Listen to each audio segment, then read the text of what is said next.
दोस्तों जब भी हम टर्म प्लान लेने जाते हैं तो हमारे सामने प्रीमियम के कई सारे ऑप्शंस यहाँ पे रख दिए जाते हैं। तो आज हम उन ऑप्शंस के बारे में बात करेंगे कि हमें कौन सा सेलेक्ट करना है। जैसे आप जब भी पेमेंट करने जाओगे तो आपसे कहेगा कि आपको जो प्रीमियम है उसका पहला ऑप्शन है कि आप एक टाइम में सारा पेमेंट कर दीजिए। ये प्रीमियम बहुत हाई होता है लेकिन वन टाइम में 50 साल के लिए आप फ्री, अगर आप 50 साल की पॉलिसी ले रहे हैं। दूसरा कहा जाता है कि आप 5 साल में कर दीजिए पेमेंट, ये पेमेंट भी थोड़ा हाई रहता है। तीसरा ऑप्शन दिया जाता है कि उसका लगभग आधा कर दिया जाता है कि भाई आप 12 साल तक इतना पेमेंट कर दीजिए हर प्रीमियम का, और 12 साल बाद आपके अगले जितने भी साल 38 साल बचे वहाँ तक आपकी पॉलिसी और एक्टिव रहेगी। चौथा ऑप्शन दिया जाता है कि आप भैया लाइफ टाइम पेमेंट करते रहिए, हर साल का इतना प्रीमियम आपका आएगा और आप इसका पेमेंट कर दीजिए। पांचवा ऑप्शन दिया जाता है कि आपको भाई जो लाइफ टाइम पेमेंट है या जो ऊपर वाले पेमेंट में उसमें थोड़ा और प्रीमियम बढ़ा दिया जाएगा कि अगर आप इतना पैसा दे देते हैं तो 50 साल बाद जो आपने पैसा हमें दिया है वो सारा रिटर्न कर दिया जाएगा। तो यही ऑप्शन आपको जिससे भी आप पॉलिसी लेने जाते हैं या जो भी आपका पॉलिसी आपको देता है, चाहे बैंक हुआ या जो भी पॉलिसी बाजार से आप लेने जाओगे, उसमें ऐसे कई तरीके की टर्म एंड कंडीशंस आपको नज़र आती है और आप अपने हिसाब से अपने बैंक बैलेंस के हिसाब से इनमें से बेस्ट सूटेबल सेलेक्ट करने लग जाते हैं। आपको लगता है कि यार वन टाइम बहुत ज़्यादा प्रीमियम है, मैं पे नहीं कर पाऊँगा, लेकिन 5 साल वाला मैं कर दूंगा। 5 साल का प्रीमियम थोड़ा हाई है लेकिन मैं उसका पेमेंट कर दूंगा। अगला सोचता है कोई 12 साल वाला। अब जनरली एक आदमी सोचता है कि भाई 5 साल में मैं सारा चुका दूंगा, क्योंकि मैं एक साल में मान लीजिए उसका प्रीमियम 1 लाख रुपए तक आ रहा है तो नहीं चुका पाएगा बोले एक साल में, तो बोले 5 साल में चुका दूंगा, तो 5 साल वाला प्लान ले लेता है। तो यहाँ पे हम कंपेयर करेंगे दोस्तों सबसे मिनिमम प्रीमियम जो आता है आपको हर साल चुकाने के ऊपर। अब एग्जाम्पल के तौर पे मान लीजिए आपने 50 लाख की एक पॉलिसी ले ली, किसी भी पॉलिसी जो भी आपको पॉलिसी प्रोवाइडर है, और आपका प्लान है 50,000 रुपये का। अभी यहाँ पे बहुत सारे ऑप्शन है, मैं यहाँ पे दो ही ऑप्शन कंपेयर करूँगा। मान लीजिए अगले ने आपको ऑफर किया कि आप 33,000 रुपये अगले 5 साल तक हर साल पे करते रहिए, आपकी पॉलिसी अगले 50,000 साल तक एक्टिव है, आपको उसके बाद कुछ नहीं देना। आपको लगेगा यार ये मैं अफोर्ड कर सकता हूँ, ये बहुत अच्छी पॉलिसी है। दूसरा ऑप्शन वो आपको देने आएगा कि साहब आपने बोला दूसरा सबसे आप सबसे मिनिमम पॉलिसी क्या है या मिनिमम पैसा कितना है, तो कहेगा भाई आप 8,000 रुपये 50 साल तक देते रहिए। आपको लगेगा यार ये भी ठीक है, लेकिन आप एक कैलकुलेशन आपके दिमाग में करोगे, और वो जनरली आदमी करता है, उसके दिमाग में लगता है कि भाई 33,000 रुपये मुझे 5 साल तक देने हैं, तो मेरा अमाउंट हुआ 1,65,000 रुपये। सिंपल कैलकुलेशन है, अगले के माइंड में यही आता है कि भाई 1,65,000 रुपये मुझे अगले को देना है, और अगर मैंने 8,000 रुपये वाला जो कि सबसे मिनिमम वाला है वो सेलेक्ट किया तो अगले 50 साल तक मुझे 4 लाख रुपए देने पड़ेंगे। तो अगले के माइंड में मोटा मोटी ये जाता है कि मेरा जो नुकसान है दोस्तों वो यहाँ पे 2,35,000 के आसपास का मुझे यहाँ पे लॉस हो रहा है, अगर मैं हर साल 8,000 देता हूँ, कंपेयर टू अगर मैं हर अगले 5 साल तक 33,000 देता हूँ तो मैं बहुत फ़ायदे में रहूँगा। मेरा 1,65 में काम हो जाएगा, अदरवाइज मेरा 4 में काम होगा। पॉलिसी मेरी वैसी की वैसी दोनों में सेम है। तो जनरल आदमी यही सोचता है, बोले भाई यार 33,000 वाला बहुत सस्ता है, यही ले लेते हैं, 1,65 में काम हो गया, अदरवाइज 2,35 और एक्स्ट्रा लगते, मतलब नहीं है, मेरा यहाँ पे बहुत बड़ा फ़ायदा हो गया। और दोस्तों सामने जो पॉलिसी दे रहा है वो यही चाहता है कि आप ये वाला प्लान ले, क्योंकि आपके माइंड में जो कैलकुलेशन कर चल रही है वो उसने पहले ही कर रखी है। उसको सब पता है कि आप क्या कैलकुलेशन करेंगे, किस तरीके से एक्ट करेंगे, क्या करेंगे। अब मैं बताऊंगा दोस्तों, आप 1,65 दे के भी नुकसान में है, और जो दूसरा वाला है जो 4 लाख दे करके भी फायदे में है। यानी कि वो क्या कर रहा है, आपसे 2,35,000 ज़्यादा दे करके भी फायदे में है, और आप यहाँ पे 1,65 दे करके भी नुकसान में है। और दोस्तों याद रखिए, जो अब मैं आगे कैलकुलेशन बताऊंगा, अगर आपने सिंगल पेमेंट वाला ऑप्शन ले लिया कि भाई मैं एक साल में पूरा पेमेंट कर दूंगा उसके बाद अगले 50 साल तक नहीं, तो आप इससे ज़्यादा नुकसान में रहेंगे।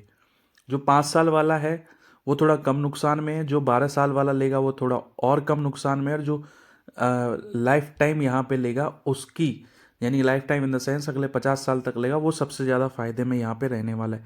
अब आपको लगेगा यार नहीं ये तो गलत बोल रहे हो साहब, सीधा सीधा कैलकुलेशन थी, सिंपल कैलकुलेशन थी, हमने उसको चेक करा, आपको बताया यहाँ पे सिंपल कैलकुलेशन करके देगा, फिर अगला नुकसान में किस तरीके से है। तो दोस्तों जो पॉलिसी प्रोवाइडर है उसने ये सारी कैलकुलेशन पहले ही कर रखी है।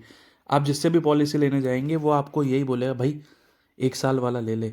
उसको पता अगर आपका बैंक बैलेंस स्ट्रांग नहीं है तो आपको फोर्स करेगा कि भाई 5 साल वाला ले ले, 5 साल तक चुकाता रहे, उसके बाद अगले 45 साल कुछ भी नहीं चुकाना, आपको बहुत बढ़िया लगेगा। अब मान लीजिए मैं यहाँ पे एक एग्जांपल लेता हूँ दोस्तों, सिंपल एग्जांपल है, कोई ज़्यादा टफ नहीं है। आप ए हो और सामने वाला बी है। आपने सेलेक्ट किया कि भाई मैं 1,000 रुपये हर 8,000 रुपये हर साल पेमेंट करूंगा अगले 50 साल तक। दूसरे ने कहा भैया मैं 5 साल तक 33,000 रुपये करूंगा। अब आपने क्या तय किया दोस्तों, दोनों ने, आपने और उसने 33,000 रुपये निकाले टर्म प्लान के नाम पे। उसने तय करा है वो तो सीधे उसने उसका पेमेंट कर दिया टर्म प्लान का। आपने तय किया है 33,000 रुपये आपने भी निकाले हैं, लेकिन आपने तय किया है कि भाई मैं हर साल 8,000 का पेमेंट करूंगा। तो बोले ठीक है साहब आप इस तरीके से आइए, लेकिन आपने टर्म प्लान के नाम पे उसी की तरह 33,000 रुपये निकाले। आपने 8 नहीं निकाले, आपने भी 33 निकाले, लेकिन आपने इसका तरीका बदल दिया। 8,000 रुपये आपने टर्म प्लान वाले को दिए, और जो बचे हुए 25,000 है उसकी आपने एक सिंपल 6% रिटर्न की एफडी करा दी।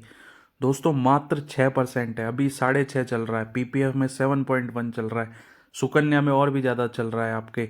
इसके अलावा अगर आप एसआईपी करते हो आपको 12% तक का रिटर्न मिलता है। मैंने मात्र 6% यहाँ पे लिया है कि आपने क्या किया, 33,000 रुपये ही निकाले, 8,000 टर्म प्लान वाले को दे दिए, और जो बचे 25,000 है उसकी 5 साल की आपने कर दी एफडी 6% रिटर्न के साथ में। फिलहाल 6.5 चल रही है, तो आपका जो 5 साल तक के बाद का अमाउंट निकल के आया वो निकल के आया 33,456 रुपये 6% रिटर्न के साथ में। कैलकुलेशन सिंपल है, 8,000 आपने पेमेंट कर दिए, और जो बचे हुए जो 25,000 है, दो आपने आपने भी 33 ही निकाले, लेकिन 8,000 पेमेंट किए, 25,000 की एफडी निकाली। 5 साल बाद जो 25,000 थे आपके 33,456 रुपये बन गए, मात्र 6% के रिटर्न से। ध्यान रखिए मात्र 6% रिटर्न यहाँ पे एनुअल अपन ने लिया है। अगर मैं एसआईपी म्यूचुअल फंड में डालूँ तो ये 10 to 12% आराम से आ रहा है, जो कि पास्ट में दिया हुआ है। तो ये अमाउंट और भी ज़्यादा बड़ा बन के आएगा, लेकिन मैंने आप लोगों के लिए सिंपल, क्योंकि अगर आप सिंपल एफडी में ही इन्वेस्ट कर रहे हैं और एफडी अभी 6.5 की चल रही है, यहाँ पे 6 लेकर के भी चले हैं, क्योंकि तो उसके बाद भी आपको यहाँ पे 33,456 रुपये यहाँ पे आपके 25,000 के बन गए हैं। यानी कि आपके पास छठे साल 33,000 अगले आदमी ने दे दिए, उसके तो फ्री हो गया, आपके पास उसके अगले साल छठे साल 33,456 रुपये आपके हाथ में है दोस्तों। आपके जो फ्रेंड ने क्या किया, 33,000 का पेमेंट सीधा कर दिया, लेकिन आपने क्या किया, आपने जो था 33,000 में 8,000 का पेमेंट किया, 25 की एफडी करी। 5 साल बाद आप देखेंगे तो 5 साल के बाद जब छठा साल आएगा तो आपका दोस्त की पॉलिसी में उसको कुछ नहीं देना। सिंपल है, आपका दोस्त की पॉलिसी एक्टिव है, आपके हाथ में है 33,456 रुपये, लेकिन आपको पॉलिसी एक्टिव रखने के लिए 8,000 रुपये का जो है अगले को चुकाने पड़ेंगे। मैं फिर समझा रहा हूँ, ध्यान रखिए, दोनों ने 33 निकाले, एक ने 33 का पेमेंट कर दिया जो कि वो अगले 5 साल तक करता जाएगा हर साल 33, और आपने क्या किया, 33,000 निकाले, लेकिन 8,000 का जो आपकी किस्त थी उसका पेमेंट करा, और बचे जो 25,000 है, 25,000 की आपने 5 साल की एफडी कर दी 6% के रिटर्न के साथ में। ज़्यादा कुछ नहीं, तो आपने क्या करा, 8,000 का वहाँ पे पेमेंट कर दिया, और बचे जो 25,000 कुछ रुपए उसका वापस 5 साल की एफडी कर दी। यही चीज़ आप हर दूसरे तीसरे चौथे जो भी साल का आपका पेमेंट जा रहा है उसके बाद करते रहेंगे, तो 5 साल के बाद जब 5th ईयर आपका कंप्लीट हो जाएगा तो आपके हाथ में रहेंगे 33,000 कुछ रुपए, और आपका दोस्त फ्री है, उसके हाथ में कुछ पैसा नहीं है दोस्तों, वो फ्री है। आपके पास 33,000 है, आप 8,000 का पेमेंट करिए, आपने 8,000 का पेमेंट कर दिया, आपके पास फिर 25,000 कुछ रुपए बच गए, आप 25,000 कुछ किए अगले 5 साल के लिए, फिर एफडी कर दीजिए। तो ये जो कैलकुलेशन दोस्तों आपको बहुत सिंपल लग रही होगी, आपके जो पॉलिसी प्रोवाइडर है उसने ये चीज़ कर रखी है, और उसके बेसिस पे ही वो आपको ये चाहता है कि आप जो हैं वो आकर के हमसे 5 साल वाला प्लान ले, 12 साल वाला ले, और अगर उसको पता चल जाता है कि आपके अकाउंट में लाखों रुपए पड़े हैं तो वो सिंपल कहेगा सर वन टाइम पेमेंट का कर लीजिए, आप तो एक बार में पेमेंट कर लीजिए। अब मान लीजिए आपकी किस्त 8,000 है, एक टाइम में पेमेंट में वो आपसे कहेगा साहब 1,10,000 रुपये एक बार में दे दीजिए। जो भी अपन ने 1,62 की कैलकुलेशन करी वो 1,00,000 रुपये पे आ जाएगी। बोले 1,10,000 रुपये के आसपास का आप पेमेंट कर दीजिए, आपकी 50 साल तक पॉलिसी एक्टिव, कुछ नहीं देना, आप निश्चिंत घर पे सोएंगे क्योंकि पॉलिसी आपकी चल रही है। इस केस में दोस्तों क्या होगा, आप ध्यान रखिए, अगर मैंने 1,00,000 10,000 रुपये अगले को दे दिए तो वो तो लेकर के बैठ जाएगा।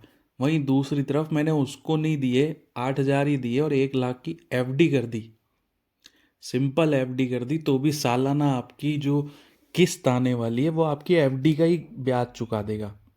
तो पॉलिसी में, प्लान में अगले ने सारी कैलकुलेशन करके आपको बताया। तो अब आप देखिए, सिंपल है, 1 लाख रुपए आपके पास है, आपने उसकी एफडी करी, साल का 8,000 का ब्याज आया, 8,000 के ब्याज से आप आपके टर्म प्लान की किस्तें चुकाते रहिए।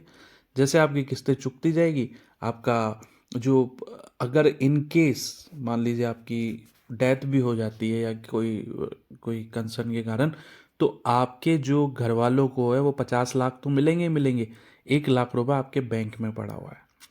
तो जो दूसरी कैलकुलेशन थी कि आपको हर बार, जो 33,000 वाली मैंने कैलकुलेशन की थी, तो हर बार आप जैसे ही 5 साल कंप्लीट हो जाए, छठे साल से आप हर साल करते जाइए, हर साल आपको इस तरीके से करना है।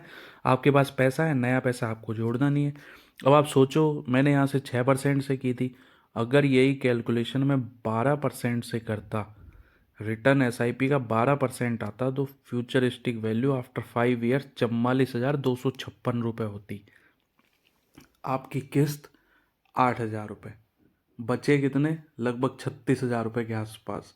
25 के 36 यानी 11,000 का मुनाफा आपको हो चुका है। किस्त आप अलग उसमें पेमेंट करते जाएंगे, किस्त पेमेंट होने के बाद भी 11,000 का मुनाफा है जो कि आपके बैंक में पड़ा हुआ है।